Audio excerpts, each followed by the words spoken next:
From Pacifica, this is Democracy Now! Did Daniel Ellsberg work alone? Was he working with some other people? Was it part of a conspiracy?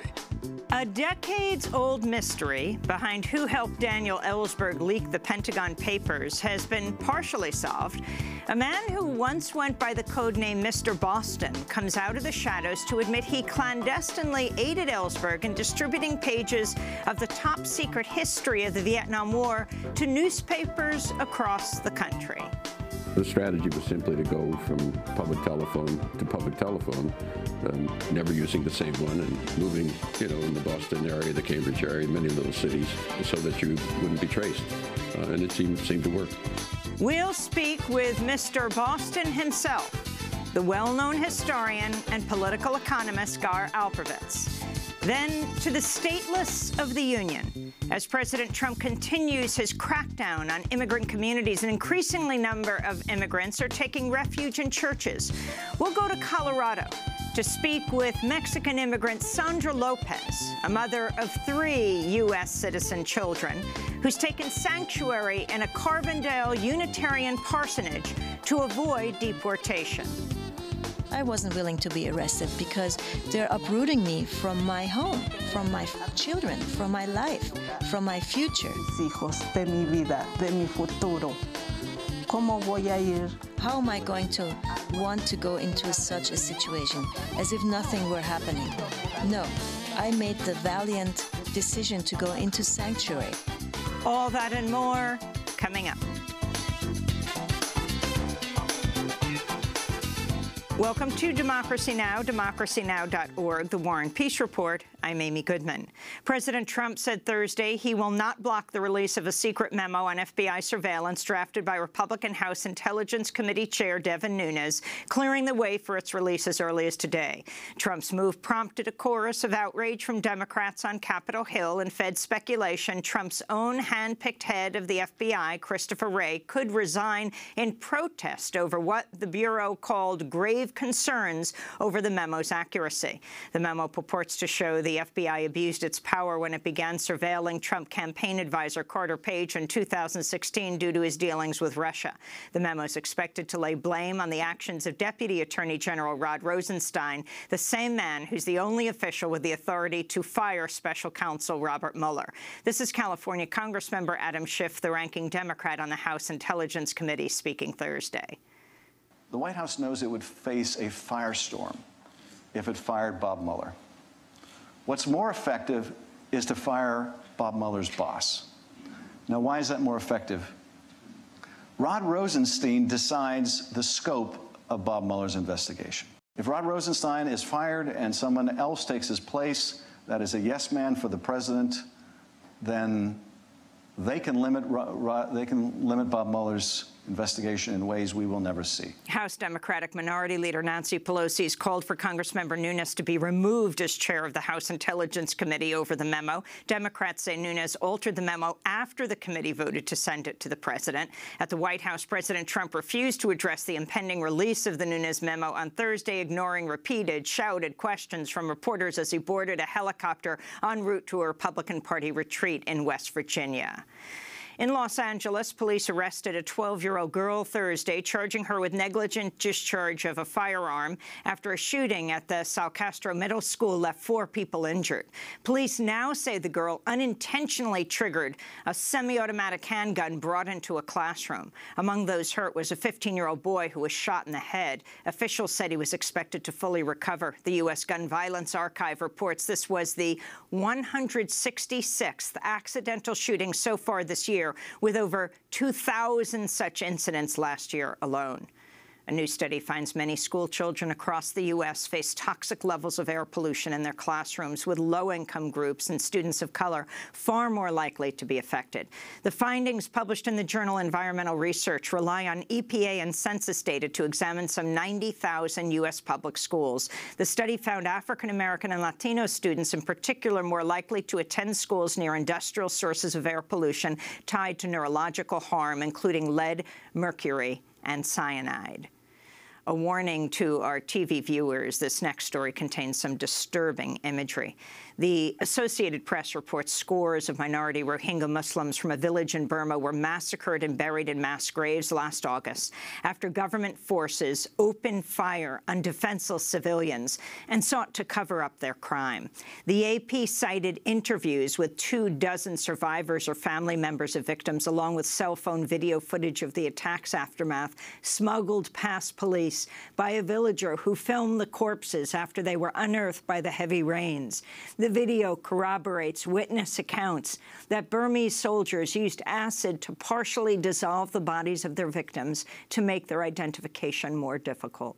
At the United Nations, the Special Human Rights Envoy on Burma said Thursday the video showed the hallmarks of a genocide. Since August, nearly 700,000 Rohingya Muslim refugees have fled Burma's Rakhine state to neighboring Bangladesh after vigilantes and Burmese soldiers unleashed rape and murder while burning hundreds of villages. Meanwhile, a pair of Reuters journalists who were arrested after covering the persecution of Rohingya villagers have been denied bail by a Burmese court in Rangoon. Wallone and Josso face up to 14 years if convicted on the colonial-era Official Secrets Act, despite international condemnation over their arrests. This is Wallone speaking briefly to reporters as police led him away in handcuffs from a courtroom Wednesday. The police told us to sign a document about our arrests when we were detained. They said they will add more charges unless we sign the document. On Thursday, the Office of UN Secretary General Antonio Guterres called for the journalist's release, citing the erosion of press freedom in Burma. And Amman Jordan, the head of the Arab League, warned Thursday the Trump administration's decision to withhold tens of millions of dollars in aid to Palestinian refugees threatens the stability of the entire Middle East. The comments came after the U.S. State Department said it would withhold $65 million of $125 million for the UN Relief and Works Agency known as UNRWA. This is the UNRWA Commissioner, General Pierre Krahenbuhl, speaking to Arab League leaders. What is at stake, Excellencies, is the dignity of Palestine refugees and regional stability. If 525,000 students no longer have access to education, if 3 million patients cannot access health care in UNRWA clinics, if 1.5 million people can no longer receive emergency assistance, we will undoubtedly witness and see a catastrophic rise in insecurity. In Cuba, the eldest son of Fidel Castro has committed suicide following a long struggle with depression. Fidel Castro Diaz-Balart, who is known affectionately as Fidelito, or Little Fidel, for his resemblance to his father, was 68 years old. Castro Diaz-Balart was a nuclear physicist who studied in the former Soviet Union. He was also a relative of some of the most strident anti-Castro Cuban exiles living in the United States, and cousin of Congressmember Mario Diaz-Balart and former Congressmember Lincoln Diaz-Balart, both Republicans from Florida. Kenya's government is defying an order by the nation's high court to allow 3 of Kenya's largest television channels to temporarily resume operations after the stations were forced off the air for broadcasting footage of the symbolic inauguration of opposition candidate Raila Odinga. Odinga took second place in a presidential vote last year that was later overturned by courts who cited mismanagement by the Electoral Commission. Odinga boycotted a re-vote in October, paving the way for an easy victory by the incumbent President Uhuru Kenyatta. In the United Kingdom, the Labour Party is considering plans to end homelessness by forcing some landowners to sell their lots at a reduced price in order to expand the construction of publicly funded affordable housing. The proposal comes after party leader Jeremy Corbyn said this week that if elected Prime Minister, he would immediately purchase 8,000 homes for homeless residents. In the Pacific island nation of the Maldives, a court has thrown out terrorism charges against the former president, Mohamed Nasheed, and several other former politicians. Mohamed Nasheed was the Maldives' first democratically elected president, known internationally for his work on climate change. In 2012, he was ousted in what he called an armed coup by supporters of former dictator Mahmoud Abdul Gayoom, and has since been living in exile in Great Britain.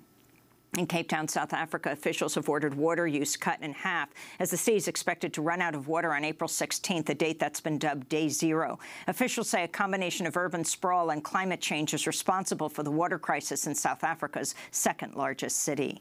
Meanwhile, in California, officials of the Department of Water Resources said Thursday the state appears to be headed into another drought after an annual measurement of the winter snowpack in the Sierra Nevada mountains yielded just 13.6 inches, or about 14% of normal levels.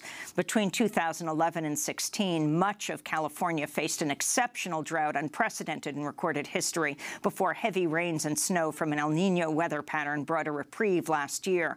Climate scientists have warned human-induced global warming is making much of California far drier than its historical norm, threatening crops and helping to fuel unprecedented wildfires. In Austin, Texas, city council members voted 10-1 on Thursday to bar their city from doing business with any company involved in the construction of President Trump's expanded wall on the U.S.-Mexico border. Austin joins dozens of other cities who've moved to divest from border wall contractors. In response, Deputy Secretary of Homeland Security Elaine Duke this week accused cities of blackballing companies, telling a crowd at the Border Security Expo in San Antonio the practice is something, quote, we shouldn't be tolerating. In California, San Francisco District Attorney George Gascon says he will throw out more than 3,000 marijuana-related convictions dating back decades, while reviewing whether to reduce thousands of other drug convictions from felonies to misdemeanors. This comes just weeks after California's legalization of recreational marijuana use went into full effect with the new year. And Dennis Perron, longtime medical marijuana advocate, has died at the age of 72. Perron was a leader in the campaign that resulted in passage of California's Proposition 215 in 1996, the first-ever state law legalizing cannabis for medical use. Perron was an activist during the HIV epidemic of the 80s and advocated for the use of marijuana to treat symptoms of AIDS patients. Perron was a Vietnam veteran who blamed exposure to Agent Orange for the lung cancer that ultimately contributed to his death. And those are some of the headlines. This is Democracy Now!, democracynow.org, The War and Peace Report. I'm Amy Goodman. We begin today's show looking at a decades-old mystery behind who helped Daniel Ellsberg in 1971 leak the Pentagon Papers, the 7,000-page classified history outlining the true extent of U.S. involvement in Vietnam. At the time, the Pentagon Papers represented the biggest leak of classified documents in history. Ellsberg once faced espionage charges and possibly life in prison for leaking the documents, which he photocopied while working as an analyst at the Rand Corporation. The Nixon administration even made attempts to ruin Ellsberg's life, going so far as to break into his psychiatrist's office with the hope of uncovering incriminating information. Henry Kissinger dubbed Ellsberg the most dangerous man in America. That description later became the title of a documentary about Dan Ellsberg.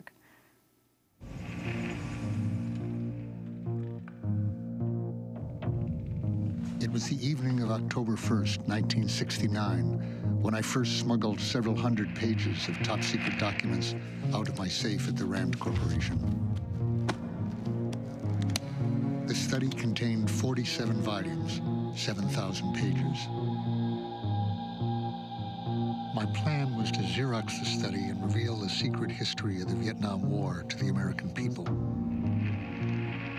The FBI was trying to find out who gave the New York Times a copy of the Pentagon's secret study. Pow, like a thunderclap, you get the New York Times publishing the Pentagon Papers, and the country is panicking.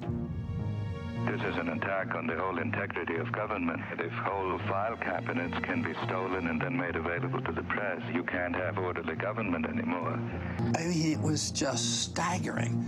The raw, top-secret, eyes-only documents. I think it is time in this country to quit making national heroes out of those who steal secrets and publish them in the newspaper. In the first year of marriage, we're talking about him going to prison for the rest of his life. Dr. Ellsberg, you have a concern about the possibility of going to prison for this? We have a quick plan. Wouldn't you go to prison to tell such a story? We felt so strongly that we were dealing with a national security crisis. Henry Kissinger said that Dr. Daniel Ellsberg was the most dangerous man in America, and he had to be stopped. An excerpt from The Most Dangerous Man in America, the documentary about Dan Ellsberg's life. While the Nixon administration attempted to send Ellsberg to life in prison, authorities never charged anyone with helping him. As interest in the Pentagon Papers grows thanks to the new Steven Spielberg film, The Post, about the Washington Post's role in revealing the Pentagon Papers, one of Dan Ellsberg's co-conspirators has come out of the shadows. His name, Gar Alperovitz. For more than 40 years, Alperovitz kept a close secret. In 1971, he clandestinely helped Ellsberg distribute sections of the Pentagon Papers to 19 newspapers across the country at a time when the Nixon administration was trying to block publication. Alperovitz would go on to become a well-known historian, professor, and political economist, but he kept his role in the Pentagon Papers leak a secret until this week when he spoke to the New Yorker magazine.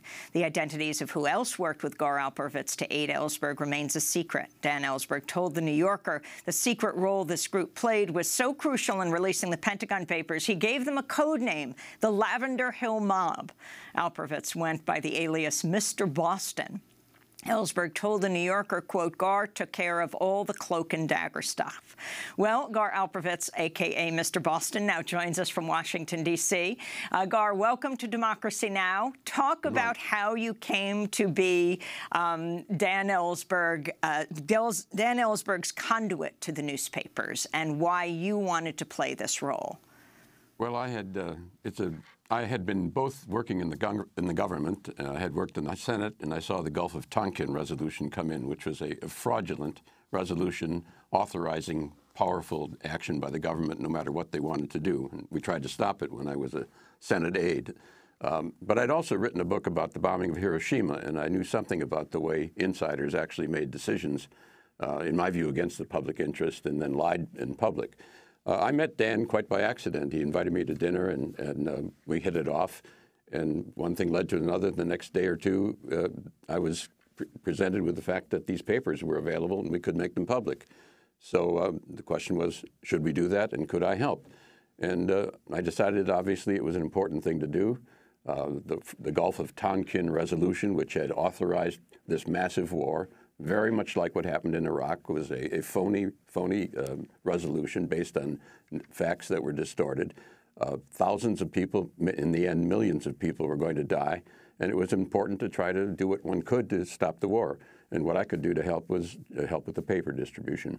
So how did you do that? Well, the question was, this is 7,000 pages of paper, and Dan was very, very anxious, understandably, to get the story out once it had been blocked at the New York Times. And his idea was to just give it all out. And I urged him... And explain that, especially for young people who don't understand what you mean by it was blocked at the New York Times. We're talking about 1971. Dan himself had gotten these papers to the New York Times and wanted, the stories about them published. But explain what happened next. Well, the Nixon administration went to court and stopped the New York Times from publishing. So that was a major, major infringement of the constitutional right of a free press, but nonetheless, there was a stop. And then the question was, it was stopped, how could you actually bring the story to the American public? Many, many clandestine decisions in which decision makers in the government knew that they were doing something that was almost impossible, and many people's lives would be lost. And there was great deception to the public. That's what the Pentagon Papers show. So then the question was, it went on to, could other papers, which had not yet been stopped, because they'd done nothing yet, could they publish the papers? And the next one was the Washington Post. And we got the papers to the Washington Post, and they published, and then they were stopped. And we were trying to keep that process going as long as we could. So explain what happened with the Washington Post. Now, there's more attention because of Steven Spielberg's film, The Post, that stars Tom Hanks and Meryl Streep. But talk about how contact with the Washington Post was made. Well, it was very simple. You had to reach people. This is the day before, before cell phones. And I actually went around the area in the Boston area using coin phones, the public phones that were everywhere. And I called up, and I had the alias, or the nickname, Mr. Boston. And I spoke with someone there, Ben Bagdikian, ultimately, and said, and arranged a meeting, because Ben actually knew Dan. He had been at the Rand Corporation. Ben came up, and Dan met with him in a hotel room, motel, as I recall, and gave him the papers. So that was the next step. And then, of course, they were stopped, and we moved on to the next newspaper. So it was very straightforward, so long as you could use pay telephones, which you obviously don't see much of anymore. I'm going to go to a clip of Dan Ellsberg talking about that moment, but first we're going to break. This is Democracy Now!, and we're speaking with Mr. Boston. Well, that was the code name for Gar Alperovitz, the historian and political economist, who has just revealed he was one of the people who secretly helped Dan Ellsberg leak the 7,000 pages of the Pentagon Papers to get them to newspapers as President Nixon tried to stop the publication of the Pentagon Papers at the New York Times. Stay with us.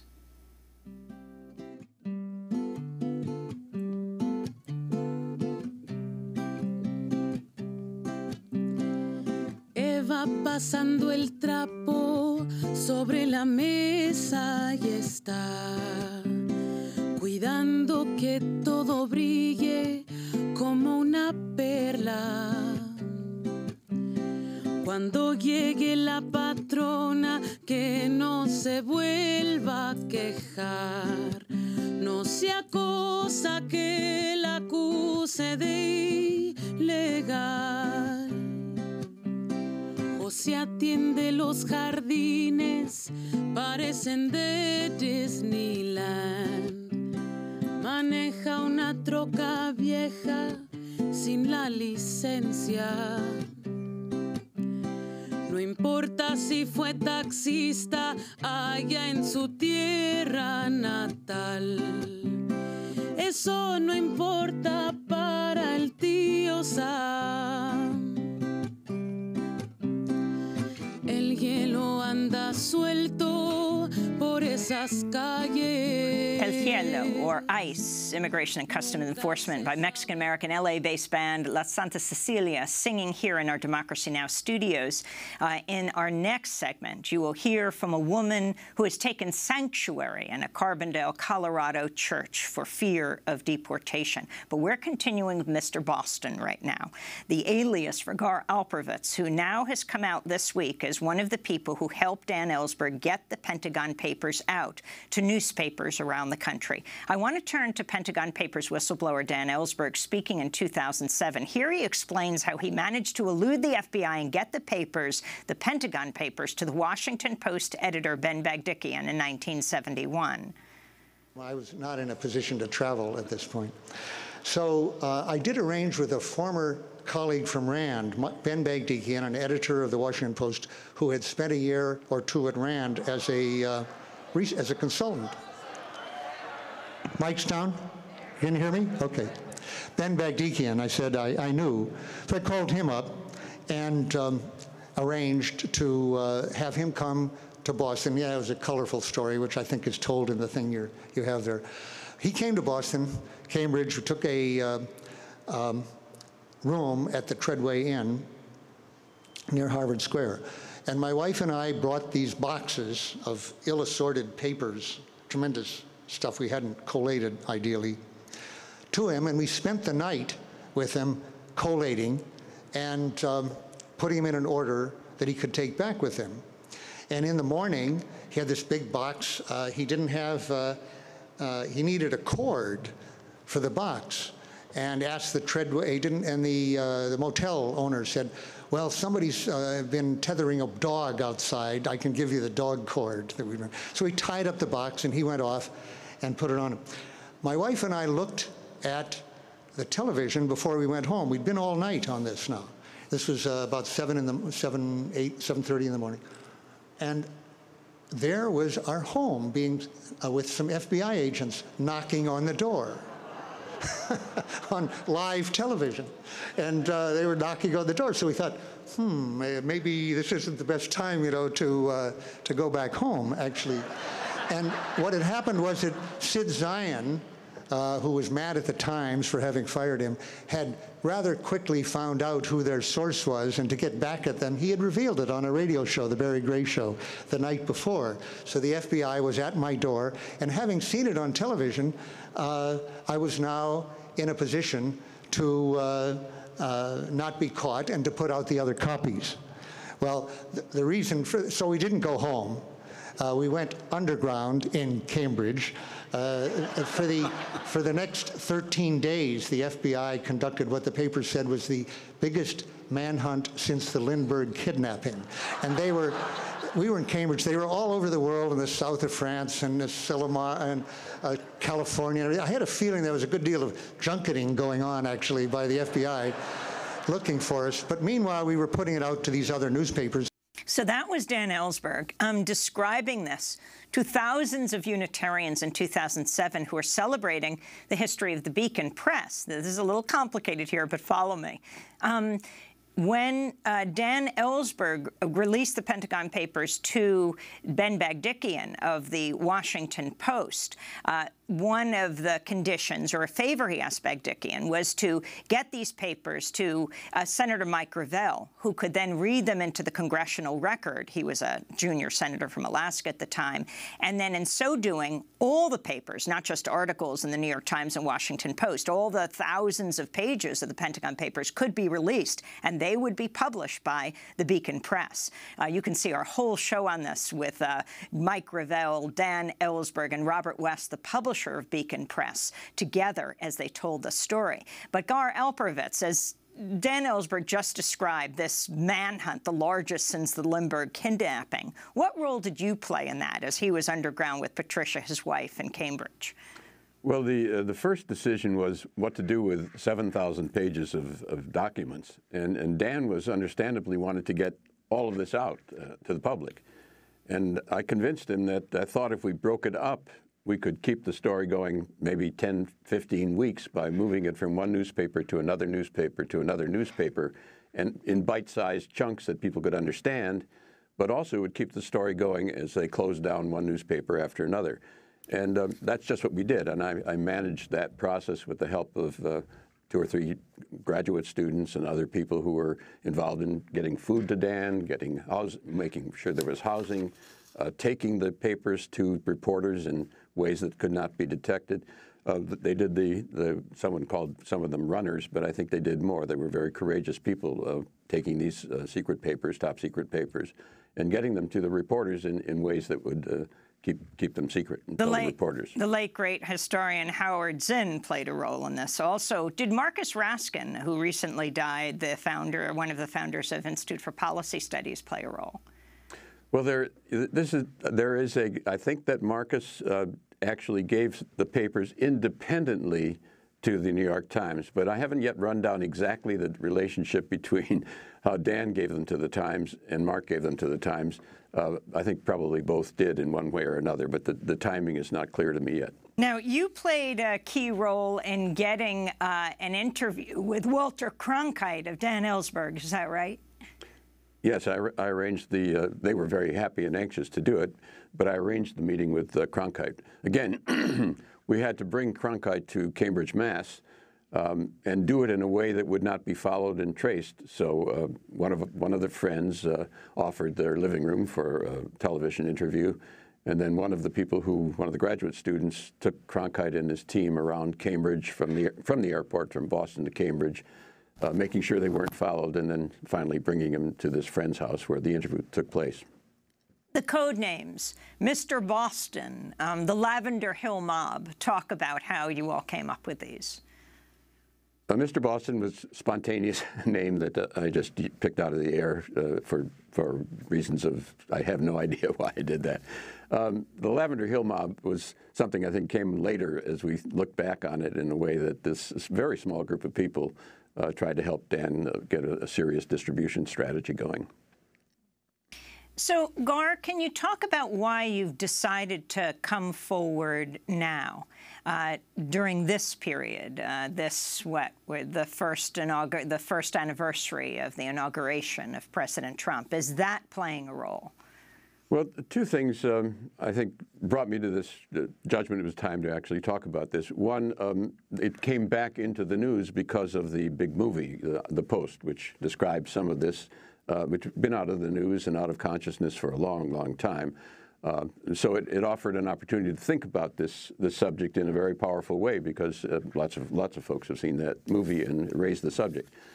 And secondly, so the context was there. And secondly, the dangers of this administration, particularly I've written about nuclear weapons and a great deal. The dangers of this administration, I think it's time for people to really think through what they can do, however small, however they want to find a way to actually find personally to do something to try to begin to build up a more democratic option and a way to avoid some of the real dangers. The possibility of nuclear war in Korea is a real possibility. There has been nuclear war in Asia, obviously, the bombing of Hiroshima and Nagasaki, which is an area that I've written a great deal about. People, I think, need to think seriously about what they can do to make for a more peaceful and world that doesn't repeat those mistakes. The issue of nuclear war, again, raised once again by President Trump, talking about expanding the nuclear arsenal in his State of the Union address this week, and reportedly saying to his chiefs of, to the Joint Chiefs of Staff, if we have nuclear weapons, why don't we use them? You are a longtime historian, have written eloquently about the bombing of Hiroshima and Nagasaki. Can you talk about this? Why not use them? Well, the weapons we have today are so many times more powerful than anything was used in World War II at Hiroshima and Nagasaki. And I would mention, at that point, against the will of the Joint Chiefs of Staff, all of whom came out after the war, all the top military leaders, with one exception, publicly after the war, saying the bombing was totally unnecessary in Hiroshima. We are now at a case where nuclear weapons are many, many, many times more powerful, and many, many thousands of them, and very, very dangerous because they are so easily launched. And my hope is both that public action will begin to build up understanding that this is a threshold that should not be crossed, and that I hope actually some people within the government, just as during World War II, the Joint Chiefs tried to stop that action, which was unnecessary and they knew was unnecessary. I would hope people begin to think, what could we do? What could they do personally? And I think that's an individual decision for everyone to make, what kind of things they can do in the circumstances they face. But I think the $1 trillion is now about to be spent to upgrade and increase the nuclear weapon supply. $1 trillion. We're going into a whole new phase, and with a government that is so far irresponsible in so many other ways, that this is a very dangerous period of American history. You write a lot about changing the system, a lot about economics. Has that also played a role, given the passage of the tax law? You discuss the issue of inequality. We're seeing the greatest growth of inequality in this country than any time in history. I don't think we're going to change what we do in foreign policy in a fundamental way until we change what we do in the system. And I think we're at a place where we're facing what I would call a slow-boiling systemic crisis. Traditional corporate capitalism producing great inequality, ecological destruction, increasing tensions in racial matters and gender matters, violence abroad. That process, the danger of slipping over into some form of formal or informal repression, is very real. On the other hand, if the corporate capitalist system fails, the state socialist system also fails. The basis of a new society and a new direction is really thinking through what can be a genuinely community-sustaining, peaceful vision of what the next system is. I'm a historian and a political economist, and I see it as, how do we build the next 2 to 3 decades, maybe taking off from what Bernie has shown us, taking off what activists in the black community and the gay community and the feminist movement, the environmental community. There is a building up process that has to go well beyond the politics of today towards a transformative vision that is much different from the vision that now supports the nuclear weapons and the military outreach. I think we're in that period, and it could be a long period.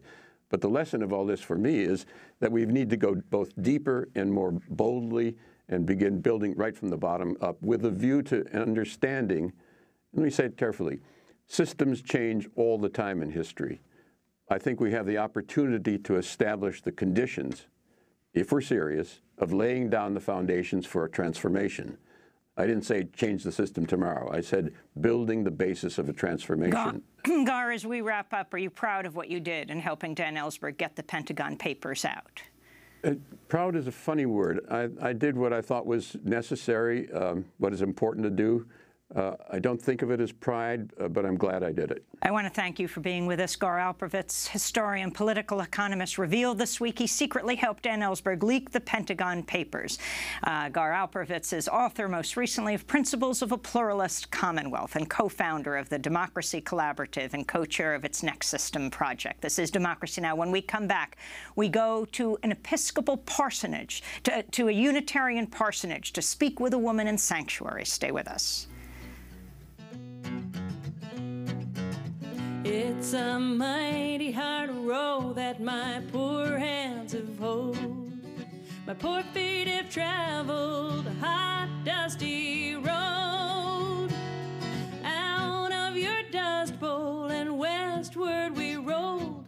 Your desert was hot and your mountain was cold. Well, I've worked Pastures of Plenty, written by Woody Guthrie, performed by Annie Patterson. This is Democracy Now! I'm Amy Goodman. As President Trump continues his crackdown on immigrant communities, a growing number of immigrants are taking sanctuary in churches across the country to avoid deportation.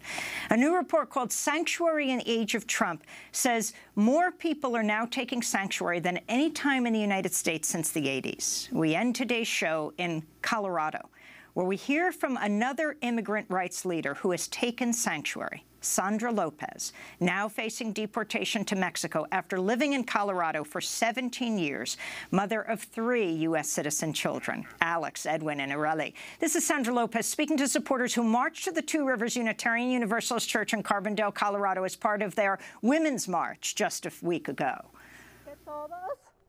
Somos defensores de los derechos humanos. We're all defenders of human rights. Y pienso que la dignidad humana no está sobre un papel legal. And I think that human dignity is not based on one legal paper. He perdido el miedo a levantar mi voz. I have lost the fear of lifting up my voice. ¿Por qué? Why? Porque soy humana. Because I'm a human being. Tengo sentimientos. I have feelings. Igual que tú. Just like you. Amo a mis hijos igual que tú. I love my children just like you. Well, a few weeks ago, I visited Sandra Lopez at the parsonage of the Two Rivers Unitarian Universalist Church in Carbondale, Colorado. I began by asking her why she came to the United States 17 years ago. Bueno, yo llegué a los Estados Unidos con mi esposo. Well, I came to the United States with my husband. We had many dreams. Of course, I was running from a corrupt government, a lot of poverty and violence. Llegamos con muchos sueños, muchas ilusiones los dos, porque somos humanos. We came with many dreams.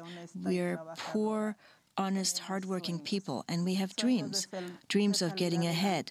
But unfortunately, being a migrant in this country holds a very high price, and we are unjustly persecuted, oftentimes unjustly just because we don't have a legal document, legal papers here in the United States. How old were you when you came to the United States? Tenía como alrededor de unos 20. I was about 24 years old, and it was very dangerous. Imagínense, es muy peligroso. Yo intenté cruzar con mi esposo. La persona que nos iba a cruzar estaba totalmente ebria. I tried to cross the border with my husband. The person who was going to take us across was totally drunk, and it was obvious. I told my husband, how are we going to cross with this man? He's falling down, he's so drunk. It's very dangerous. We might be going along the road with him and suffer a bad accident and die. And so, of course, I refused. I absolutely refused. We were a large group, about 13 of us. We started talking, analyzing the situation, and we refused. We agreed not to cross the border with him, and I told him, I told this coyote, please leave us in the desert. I would rather be sleeping in the desert than risking my life with you. If you are going to take me across, come in a sound state of mind. Well, we then slept all night in the desert. We went about a day and a half with no water. We were hungry. We saw scorpions going by near where we were. We even saw a snake, and we didn't sleep all night out of fear. But then the coyote came back in a good state of mind, and we were able to cross. And so how did you end up here in Carbondale? Ahorita vivir en Carbondale es lógico que estoy viviendo con miedo. Now living in Carbondale, I'm living with a lot of fear because I'm under the shadow of fear. I'm being persecuted because I don't have papers. What they don't understand is that my best legal papers are being a mother. I don't need a legal document to be a mother, to be able to defend my love for my children. I give everything for them. I give my life for them. Everything for my children, my family, and any sacrifice that I might make for them, anything, it's going to be worthwhile because for me, the material things don't make sense. Money doesn't make sense. For me, what makes sense is my role, giving myself over to them, as in my role as a mother. It is such a beautiful career to be a mother, to be a father, and now I'm facing the threat of separation, and that has really hurt my feelings, wounded my heart. Tell me about your children. How old are they? What are their names? Where are they living now? Bueno, tengo a mi hijo Alex. Él tiene 19 años. Él cumplió 19 Well, my son Alex is 19 years old. He just turned 19 last week here in Sanctuary. He studies, he's at the university in Grand Junction, and he got a job to be able to pay for school because, well, I was supporting him and with his studies, but I can't do so anymore. I left my job, my home, my children, my home, my household, where I, a mother, I left it all to be able to be with them here for this moment, keeping away from deportation. Tengo un hijo, Edwin González. Él está en middle school, Riverside. I also have a son, Edwin Gonzalez. He's in middle school in Riverside, Newcastle, and he stays here with me in Sanctuary. He has school Monday through Thursday. He stays with me Thursday, Friday, Saturday, and it makes me so happy. My son Alex comes and visits at times, but he can't be visiting me all the time because he's studying and working at the same time. Él está estudiando mecánica. He's studying mechanics at the University of Grand Junction, and I had to bring my daughter. She turned 2 years old here in Sanctuary, and we had a small birthday celebration for her. I had to bring her with me. It's very difficult to have to bring just my daughter with me. Tuve que traer a mi hija conmigo. Fue una decisión muy difícil tener que traer nomás a mi hija conmigo. Why did you decide Edwin, your 13-year-old, would not come with you, stay with your husband, and Areli, your 2-year-old, would come? Bueno, fue una decisión muy difícil. Well, it's been a very difficult decision. It was October 19th. That was the last day that I got my son up and got him ready for school. As his mother, I gave him a big hug and I cried a lot. When I gave him a hug, I told him, my son, I love you very much. Le dije, mi hijo, te quiero mucho. I love you too much. And I kissed him. Y me dijo, he gave me a hug too, and I said goodbye. But I didn't want him to see me crying. So I turned my back so that he could not see just how sad I looked. Well, that was the last day that I got him ready and sent him off to school. Edwin, de 13 años. Yo decidí que que él se quedara con su padre. My son Edwin is 13 years old. I decided that he should stay with his father because there's so many changes for the children. It's an enormous change to him, a psychological harm that they cause our children. This is a system that separates families. That is the real hardship. Separation causes permanent damage for a lifetime. This is a system that causes harm to one's heart. Can you tell me what happened in 2010, your first interaction with police and ICE? What put you on their radar? Bueno, pues imagínate, fue el día más triste de mi vida. Well, you can imagine, it was the saddest day of my life. My husband and I had a small argument. My child, well, I've taught them to dial 911, and so my 4-year-old dialed 911 and then hung up. And then the police came and asked what was happening, and we said, nothing's happening. Oficial estuvo haciendo preguntas. Mi esposo no respondió. And the police officer was asking questions. My husband didn't answer any of the questions. Neither did I. My husband did not accuse me, and I did not accuse him. It was a simple argument that a couple could work out at any moment. When the officer asked me if I had a Colorado ID, I said, no, I don't. I don't have a Colorado ID. And he immediately changed his behavior towards me. He started shouting at me, and he ordered that I be arrested. He put the handcuffs on me, and my husband said, what can I do for my wife? The police officer responded, you cannot do absolutely anything. And the officer immediately turned me over to ICE that same night. That same night, in the early morning hours, I was interviewed by an ICE agent by telephone. Tuve mi entrevista con ICE. Tuve mi cargos, ponen cargos que no son. So I had my interview with ICE. They had charges against me. They took me in on domestic violence charges. My husband was so indignant about that accusation. He spoke with the prosecutor. He spoke with him quite a bit, and the prosecutor told him, don't worry, I have studied your wife's case very carefully, and we're going to drop the charges. So they dropped the domestic violence charges that they had against me. And the judge told me when I was standing before him, I hope, Sandra, that immigration will be compassionate with you. And I said, thank you, Judge. He knew the system I was facing. It's an unjust system that is separating many families. Es un sistema injusto que está separando muchas familias. Yo como líder te invito. As a leader, I invite you that we should never lose our dignity to defend our human rights. Let us not let them divide us, separate us from our children. Life is so short that you can lose it in a second. We shouldn't be repressed. Somos pobres.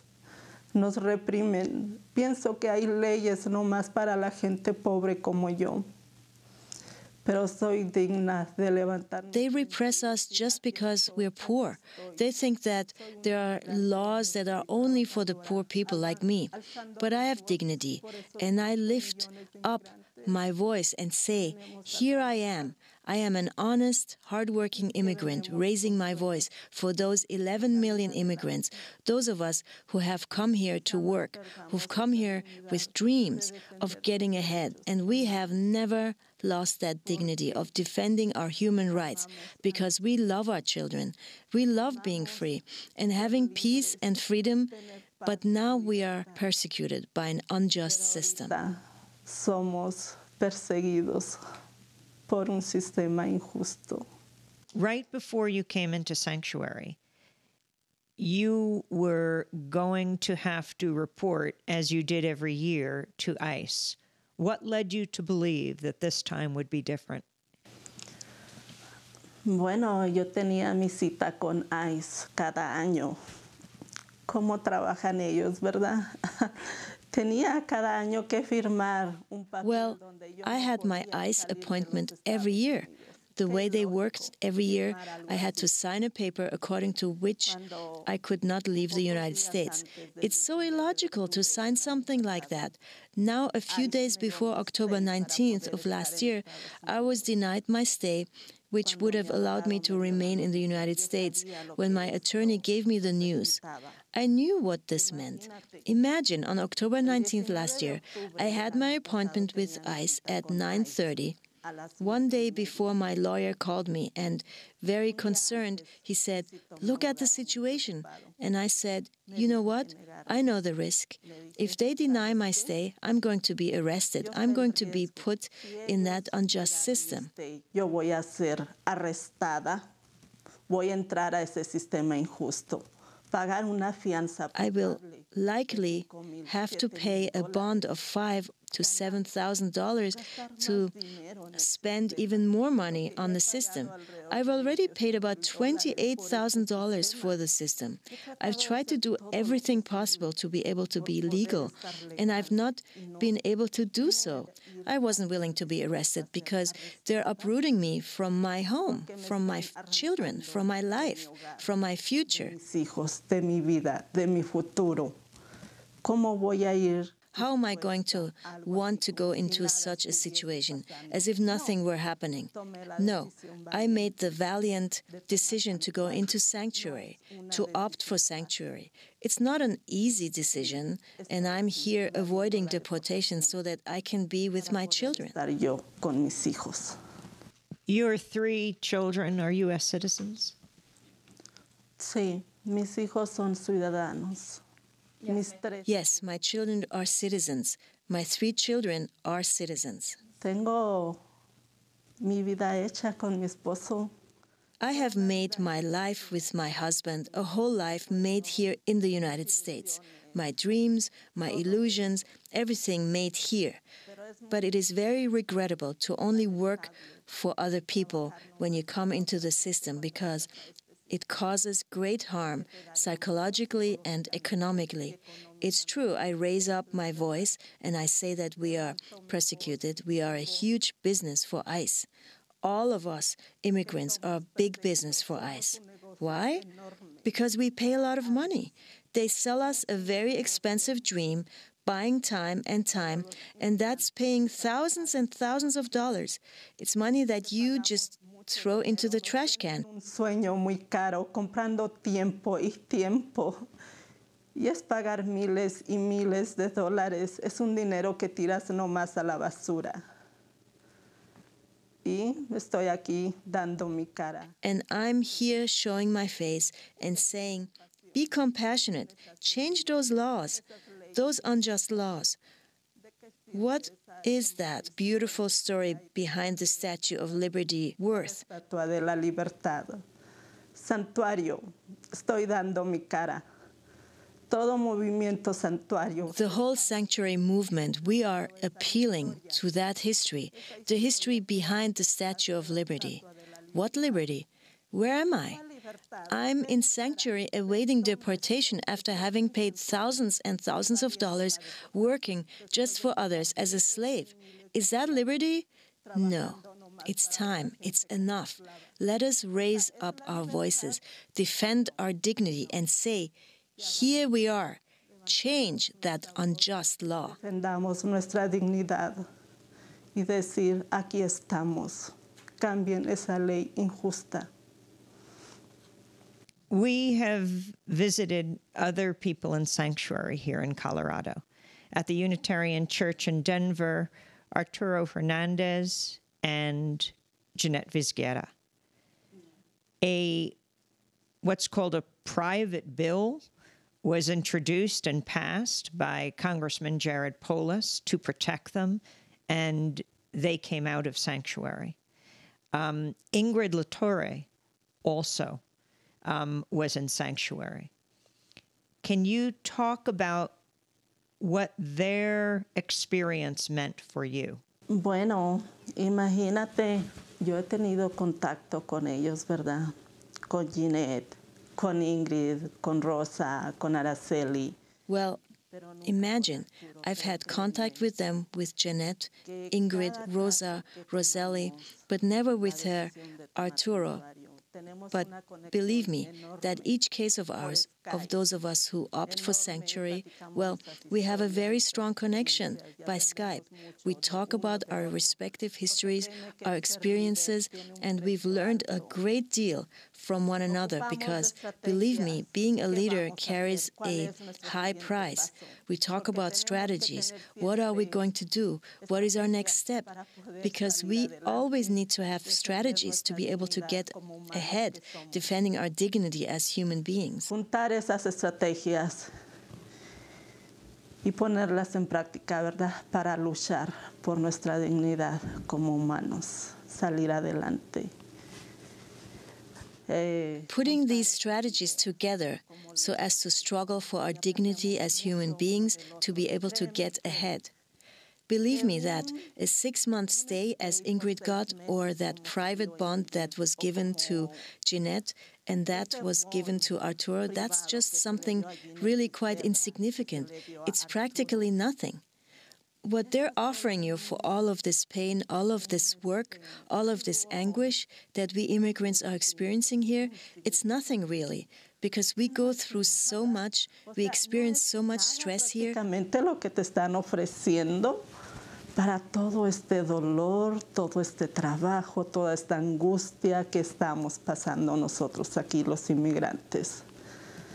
No es nada porque es mucho, mucho lo que nosotros vivimos, es mucho estrés lo que pasamos aquí. Este es el sueño americano. Is this the American dream, I ask myself? How many feel ashamed of what they do? I know that there are many beautiful people who feel shameful about how we're treated, believe me. There are very nice people with beautiful hearts who value us, who help us, and who are here supporting us. Those are the people who we need to have around us. And being a leader is not easy because they want to separate those leaders. But we are in contact, we are unified. I'm very upset about what happened to Ingrid's husband. It really shook me, and it shook Sanctuary, because this is an attack on Sanctuary, and it affects me as a mother, and as a wife, and as Ingrid's friend. It is really affected us a great deal. Estamos unidos. Me indignó mucho lo que pasó con Eliseo Jurado, con el esposo de Ingrid. Créeme que me afectó mucho Santuario, porque esto es como un ataque a Santuario. Me afectó mucho como madre y como esposa que soy, como amiga que soy de Ingrid. Nos ha afectado mucho. Pero quiero decirle a Ingrid que no está sola. But I want to tell you, Ingrid, you're not alone. You have all of us in Sanctuary, all of your community supporting Ingrid's husband, and it is an attack. They want to weaken us. They want to instill fear and separate us from one another. But no, we will have to be more astute. We'll have to organize ideas and move forward, get out of the shadow of fear and raise up our voices. Because as the saying goes, divide and conquer. But no, we are going to be strong and unified. And we are going to defend our dignity and defend Sanctuary. This is my personal opinion. Dice el dicho. That's Sandra Lopez, who sought sanctuary in a Unitarian parsonage in Carbondale, Colorado. She is still there.